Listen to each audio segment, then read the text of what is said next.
नमस्कार दोस्तों, एक बार फिर से आप सभी दोस्तों का आपके अपने YouTube चैनल पर बहुत बहुत स्वागत है। दोस्तों आज हो गई है 19 जून और जो बड़ी खबरें हैं, मुख्य समाचार हैं, एक एक करके चलेंगे। तमाम बेहद बड़ी अपडेट्स आप तक आगे इसी वीडियो के माध्यम से पहुंचाएंगे। तो वही दोस्तों, खबरों की तरफ चलने से पहले आप लोगों से एक छोटा सा निवेदन है कि अगर आप लोग भी जबरदस्त तरीके से तीनों ही कृषि कानूनों को रद्द करने की मांग के समर्थन में खड़े हैं तो अभी इस वीडियो को लाइक कीजिएगा, चैनल को फ्री में सब्सक्राइब करके बेल के आइकन को जरूर दबाइए दोस्तों, और किसानों के समर्थन में कमेंट जरूर कीजिएगा। जय जवान जय किसान। दरअसल दोस्तों, पहली बड़ी खबर आप लोगों को बताते चलें।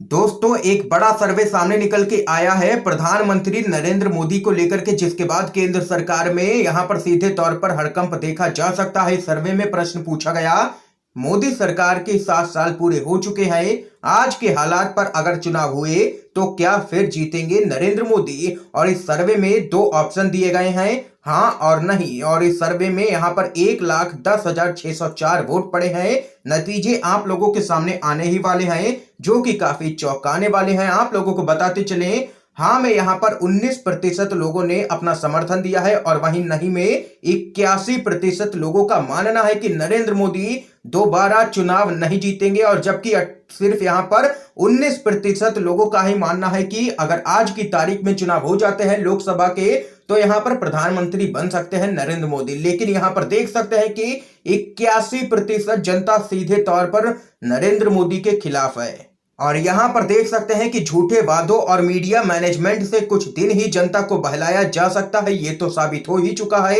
एक दिन सारे भ्रम टूटेंगे। ये यहां पर दोस्तों बड़ा सर्वे सामने निकल के आया है। आप लोग इस सर्वे से सहमत हैं या नहीं, जरूर बता सकते हैं अपनी राय। अगर सहमत है तो वीडियो को लाइक कीजिएगा। अगली बड़ी खबर जान लेते हैं। पश्चिम बंगाल में दल बदल का दौर हो चुका है शुरू। गंगा जल छिड़क करके हुई है 350 बीजेपी कार्यकर्ताओं की टीएमसी में वापसी। आप लोगों को बताते चलें, पश्चिम बंगाल में अब भारतीय जनता पार्टी के नेताओं का बंगाल चुनाव में करारी हार के बाद टीएमसी में घर वापसी जारी है। बीजेपी कार्यकर्ता बड़ी संख्या में ममता बनर्जी के नेतृत्व वाली टीएमसी में दोबारा शामिल होना चाह रहे हैं। टीएमसी में शामिल होने के लिए बीजेपी कार्यकर्ताओं का शुद्धिकरण गंगा जल छिड़क करके किया जा रहा है। बंगाल के बीरभूम जिले के सैथिया इलाके में 350 बीजेपी कार्यकर्ताओं ने टीएमसी कार्यालय के बाहर धरना दिया। सभी कार्यकर्ताओं का कहना था कि उन्होंने बीजेपी में जाकर के गलती की है, टीएमसी में उन्हें वापस लिया जाए। बीजेपी कार्यकर्ताओं का यह धरना 4 घंटे तक चला, जिसके बाद यहां पर उनको टीएमसी की सदस्यता दिलवाई गई है। और इसके साथ ही कई दिग्गज नेता यहां पर एक बार फिर से टीएमसी ज्वाइन करना चाह रहे हैं। लिस्ट काफी लंबी है, 350 बीजेपी के कार्यकर्ता टीएमसी में हुए हैं शामिल। इसके साथ ही एक और बड़ी खबर की तरफ चलते हैं। स्विस बैंक में भारतीयों के काले धन में 3 गुना बढ़ोतरी, कांग्रेस ने बताया है। मोदी नॉमिक्स मांगा है मोदी सरकार से जवाब। आप लोगों को बताते चलें, कांग्रेस के प्रवक्ता गौरव वल्लभ ने एक प्रेस कॉन्फ्रेंस कर बड़ा खुलासा करते हुए कहा है कि साल 2020 में भारतीयों ने 2019 की तुलना में स्विस बैंक में 286% अधिक धनराशि जमा की है, जो कि पिछले 13 सालों में सबसे ज्यादा है। उन्होंने कहा है कि साल 2020 में भारतीय नागरिकों और फर्म्स के द्वारा स्विस बैंकों में जमा की जाने वाली धनराशि के आंकड़े स्विस नेशनल बैंक ने जारी कर दिए हैं। कांग्रेस के प्रवक्ता ने आगे कहा है कि मोदी सरकार के कार्यकाल में अमीरों और गरीबों के बीच का अंतर दिन पर दिन बढ़ता ही जा रहा है। एक तरफ centre for monitoring Indian economy के अनुसार लगभग 97% भारतीय पिछले साल और भी ज्यादा गरीब हो गए हैं, तो वहीं दूसरी तरफ 2020 में स्विस बैंकों में जमा करवाई गई धनराशि के आंकड़े कहानी का दूसरा पहलू प्रदर्शित करते हैं। उन्होंने कहा है कि मोदी सरकार उन लोगों के नामों का खुलासा आखिर क्यों नहीं कर रही है जिन्होंने पिछले साल स्विस बैंकों में अपना पैसा जमा करवाया है, जहां पर 97% भारतीय और ज्यादा गरीब हो गए। तो ये वो कौन लोग हैं जो आपदा में अवसर खोज रहे हैं। 2014 में सत्ता में आने से पहले बीजेपी ने वादा किया था कि हम काला धन लेकर के आएंगे और हर भारतीय को उसके खाते में 15 लाख रुपए मिलेंगे। पिछले 7 सालों में मोदी सरकार ने केवल और केवल खोखले दावे ही किए हैं और यह बातों में महारत काम में नदारत सरकार बन गई है। ये यहां पर कांग्रेस पार्टी ने घेरा है केंद्र की मोदी सरकार को। एक और बड़ी खबर जान लेते हैं। नंदीग्राम चुनाव नतीजे पर जांच करने वाले जज बीजेपी की बैठक में दिखे हैं। डेरेक ओब्रायन बोले, और कितना गिरेगी न्यायपालिका। जी हां दोस्तों, बीजेपी और जजों की मिली भगत का भांडाफोड़ हो चुका है।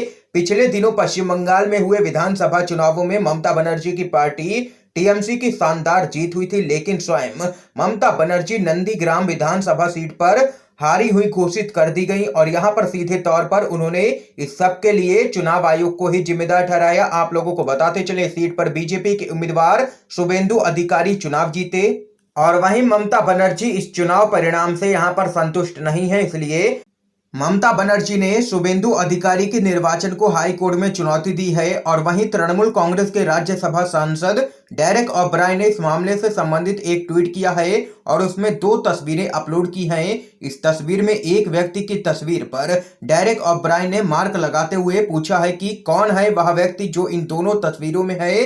क्या वह कोलकाता उच्च न्यायालय के जज कौशिक चंद्रा हैं? क्या ये वही जज कौशिक चंद्रा हैं जिन्हें नंदीग्राम चुनाव मामले की जांच के लिए सुनवाई के लिए नियुक्त किया गया है? डेरेक ओब्रायन ने कहा है कि यह स्थिति देश के न्यायपालिका की है। क्या इससे ज्यादा भी न्यायपालिका नीचे गिर सकती है? क्या जो व्यक्ति खुद भाजपा की बैठकों में शामिल हो रहा है, भाजपा के कार्यक्रमों में सक्रिय भूमिका निभा रहा है, क्या वैसा व्यक्ति चुनाव संबंधित मामले की निष्पक्ष सुनवाई कर सकता है? आप लोगों को बताते चले, कोलकाता हाई कोर्ट में नंदीग्राम विधानसभा चुनाव परिणाम मामले पर सुनवाई होनी थी, जिसको यहां पर जज कौशिक चंद्रा की कोर्ट ने टाल दिया। तो यहां पर दोस्तों देख सकते हैं, बीजेपी और जजों की साठगांठ का मामला सामने निकल के आया है, जिसको लेकर के अब टीएमसी यहां पर हो चुकी है हमलावर। एक और बड़ी खबर जान लेते हैं दोस्तों। बिहार से बड़ी खबर है दोस्तों। मुख्यमंत्री नीतीश कुमार एलजेपी में फूट के सूत्रधार हैं। लोगों का समर्थन चिराग पासवान के साथ है। आरजेडी ने किया है बड़ा दावा। लोक जनशक्ति पार्टी में जारी उथल पुथल के बीच राष्ट्रीय जनता दल के नेताओं ने दावा किया है कि बिहार के सीएम नीतीश कुमार एलजेपी में फूट के सूत्रधार हैं।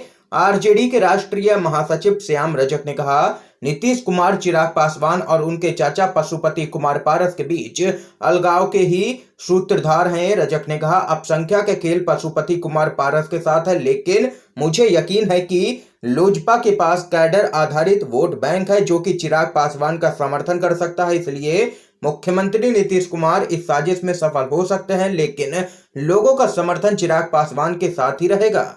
और वहीं रजक ने आगे कहा है कि जेडीयू के कई विधायक आरजेडी के शीर्ष नेतृत्व के संपर्क में हैं और बिहार में राजनीतिक समीकरण कभी भी बदल सकते हैं। ये यहाँ पर दो टूक कहना है आरजेडी का। एक और बड़ी खबर जान लेते हैं। पप्पू यादव का बड़ा बयान, कहा जेल से निकलते ही अमिताभ बच्चन को 100 रुपए वाला पेट्रोल दूंगा ताकि वो अपनी कार जला सकें। पूर्व सांसद और जन अधिकार पार्टी लोकतांत्रिक के प्रमुख राजेश रंजन उर्फ पप्पू यादव ने इस बार पेट्रोलियम पदार्थों की महंगाई के मुद्दे पर अमिताभ बच्चन को लपेटे में ले लिया है। पप्पू यादव ने कहा है कि जब मैं जेल से आजाद हो जाऊंगा तब अमिताभ बच्चन को 100 रुपए लीटर वाला पेट्रोल खरीद करके दूंगा ताकि वो अपनी कार को आग लगा सकें। दरअसल दोस्तों, पप्पू यादव ने ट्विटर पर लिखा है कि जेल से बाहर निकलते ही इस बार मैं अमिताभ बच्चन से मिलूंगा। 2022 से ही उनकी इच्छा है कि वो अपनी कार पर पेट्रोल डाल करके आग लगा दें। शायद लॉकडाउन की वजह से उनके पास पैसे नहीं है, या हो सकता है कि कोरोना की वजह से उनकी स्मरण शक्ति कमजोर हो गई है।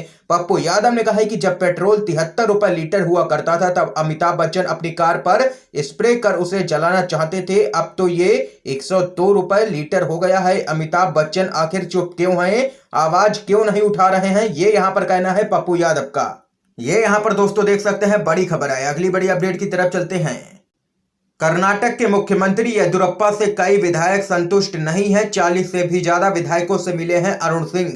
विश्वनाथ बोले, मुख्यमंत्री कुर्सी पर रहने के लायक नहीं है। आप लोगों को बताते चलें, कर्नाटक में मुख्यमंत्री बीएस येदियुरप्पा के खिलाफ कई विधायक बागी हो चुके हैं। वह लगातार सीएम के खिलाफ यहां पर हमला भी कर रहे हैं। इस बीच कांग्रेस और जेडीएस ने भाजपा पर हमला किया है। मुख्यमंत्री बीएस येदियुरप्पा के सहयोगी और विधान पार्षद विश्वनाथ ने सरेआम येदियुरप्पा को हटाने की मांग की है और मुख्यमंत्री के छोटे बेटे बीवाई विजेंद्र पर भ्रष्टाचार और प्रशासन में दखल देने के आरोप लगाए हैं। अरुण सिंह कर्नाटक में राजनीतिक संकट का आकलन करने के लिए विधायकों और अन्य नेताओं के साथ बैठक भी कर रहे हैं। और वहीं आप लोगों को बताते चले, 40 से भी ज्यादा विधायक यहां पर सीधे तौर पर बागी होते हुए कर्नाटक के अंदर नजर आ रहे हैं, जिससे कि यहां पर बीजेपी की मुश्किलें आने वाले समय में बढ़ सकती हैं। तो वहीं एक और बड़ी खबर जान लेते हैं। प्रधानमंत्री मोदी ने शासन करने का नैतिक अधिकार खोया है, लोगों के साथ खड़े नहीं हुए हैं। ये यहाँ पर कहना है कांग्रेस पार्टी के वरिष्ठ नेता कपिल सिब्बल ने आरोप लगाया है कि प्रधानमंत्री नरेंद्र मोदी कोरोना महामारी की दूसरी लहर के दौरान लोगों के साथ खड़े नहीं होकर के शासन करने का अपना नैतिक अधिकार निसंदेह खो चुके हैं। उन्होंने इसके साथ ही प्रधानमंत्री मोदी पर आरोप लगाया है कि महामारी के दौरान वह चुनावों में स्वयं को श्रेष्ठ साबित करने का खेल खेलते रहे। उन्होंने आगे कहा है कि महामारी के दौरान जब लोग चिकित्सीय मदद के लिए अस्पतालों के बाहर कतारों में थे तो उस समय प्रधानमंत्री मोदी को लोगों का साथ देना चाहिए था, लेकिन वह पश्चिम बंगाल, असम और कुछ अन्य राज्यों में विधानसभा चुनाव के दौरान स्वयं को राजनीतिक रूप से श्रेष्ठ साबित करने की होड़ में लगे थे। ये कपिल सिब्बल ने यहां पर जोरदार हमला प्रधानमंत्री मोदी पर बोला है और कहा है कि प्रधानमंत्री शासन करने का नैतिक अधिकार खो चुके हैं, इसलिए उनको इस्तीफा दे देना चाहिए। एक और बड़ी खबर की तरफ चलते हैं। शुभेंदु मामले में जज बदलने का आग्रह किया है ममता बनर्जी ने, पूर्वग्रह की आशंका जताई है। आप लोगों को बताते चले, पश्चिम बंगाल की मुख्यमंत्री ममता बनर्जी ने चिट्ठी लिखकर के कोलकाता हाई कोर्ट से आग्रह किया है कि शुभेंदु अधिकारी के निर्वाचन को रद्द करने की मांग करने वाली उनकी याचिका किसी और जज की बेंच को सौंपी जाए। ममता बनर्जी के वकील ने इस चिट्ठी में कहा है कि उनके मुवक्किल को आशंका है कि जज प्रतिवादी के प्रति झुकाव रख सकते हैं। कोलकाता हाईकोर्ट की लिखी चिट्ठी में कहा गया है कि माननीय जज बीजेपी के सक्रिय सदस्य रह चुके हैं। एक ऐसी स्थिति या अवधारणा बन सकती है जिसमें लगे कि जज अपने ही कारणों से जज बन गए हैं और अब इस पूरे मामले में देख सकते हैं कि ममता बनर्जी ने जज बदलने की मांग कर दी है। ये यहाँ पर बड़ी खबर है। अगली अपडेट जान लेते हैं। भाजपा के सांसद बोले चीन बना रहा है सैन्य हवाई अड्डा और कुंभकर्ण मोड में है मोदी सरकार। अपनी ही सरकार के खिलाफ मुखर रहने वाले भाजपा के सांसद सुब्रमण्यम स्वामी ने एक बार फिर से नरेंद्र मोदी की नेतृत्व वाली केंद्र सरकार पर निशाना साधा है। अक्साई चीन के इलाके में चीन के द्वारा सैन्य हवाई अड्डा बनाने को लेकर के सुब्रमण्यम स्वामी ने मोदी सरकार पर जोरदार हमला बोला है। उन्होंने ट्वीट करते हुए लिखा है कि चीन सैन्य हवाई अड्डा बना रहा है और मोदी सरकार है कि कुंभकर्ण की नींद में सोई हुई है। और इसके साथ ही उन्होंने लिखा है कि अर्थव्यवस्था के ढहने से देश यहां पर कमजोर हो गया है। ये यहां पर अपनी ही सरकार को घेरा है बीजेपी के सांसद सुब्रमण्यम स्वामी ने। इसके साथ ही दोस्तों एक और बड़ी खबर की तरफ चलते हैं। पश्चिम बंगाल में बीजेपी की हार के बाद विजयवर्गीय के खिलाफ विरोध लगे हैं गो बैक के पोस्टर। आप लोगों को बताते चले, बंगाल चुनाव से पहले टीएमसी छोड़ के बीजेपी में आए नेता अब घर वापसी करने में लगे हुए हैं। इस बीच बीजेपी के नेता कैलाश विजयवर्गीय का बंगाल में विरोध हो रहा है। राज्य के दौरे पर आए नेता के खिलाफ यहां पर गो बैक के पोस्टर लगाए गए हैं। मालूम हो कि बंगाल चुनाव में विजयवर्गीय पार्टी की ओर से प्रभारी थे और चुनाव नतीजों में बीजेपी को करारी शिकस्त का सामना करना पड़ा। और यहाँ पर देख सकते हैं दोस्तों, विजयवर्गीय के खिलाफ जबरदस्त विरोध देखने को मिल रहा है। लगे हैं गो बैक के पोस्टर। एक और बड़ी खबर की तरफ चलते हैं दोस्तों। बड़ी आईटी कंपनियों से 30 लाख कर्मचारियों की छटनी की खबर है। भाजपा के सांसद का तंज अर्थव्यवस्था सुधार का यही दावा है कि आप लोगों को बताते चले, हाल में देश में अगले साल होने वाली छटनी का अनुमान लगाने वाली एक रिपोर्ट में भारतीय बाजार के सामने चिंता खड़ी कर दी है। बैंक ऑफ अमेरिका की एक रिपोर्ट में कहा गया है कि 2022 तक देश की बड़ी आईटी कंपनियां करीब यहां पर 30 लाख लोगों को नौकरी से निकाल देंगी। इन आईटी कंपनियों में TCS, Infosys, Wipro, HCL tech, Mahindra जैसी कई कंपनियां शामिल हैं। इन कंपनियों में अभी करीब 1.5 करोड़ के लोग काम करते हैं। इस पर तंज कसते हुए बीजेपी के सांसद सुब्रमण्यम स्वामी ने कहा है कि क्या यही केंद्र सरकार का अर्थव्यवस्था को सुधारने का दावा है। ये यहाँ पर दोस्तों आज के समय की तमाम बेहद बड़ी खबरें थी जो हमने आप लोगों तक पहुंचाई हैं। अगर आप लोगों को ये वीडियो पसंद आया हो तो लाइक कीजिएगा। आप लोगों की क्या कुछ राय इन खबरों पे जरूर बता सकते हैं कमेंट बॉक्स में कमेंट करके। वीडियो देखने के लिए आप सभी दोस्तों का बहुत बहुत धन्यवाद।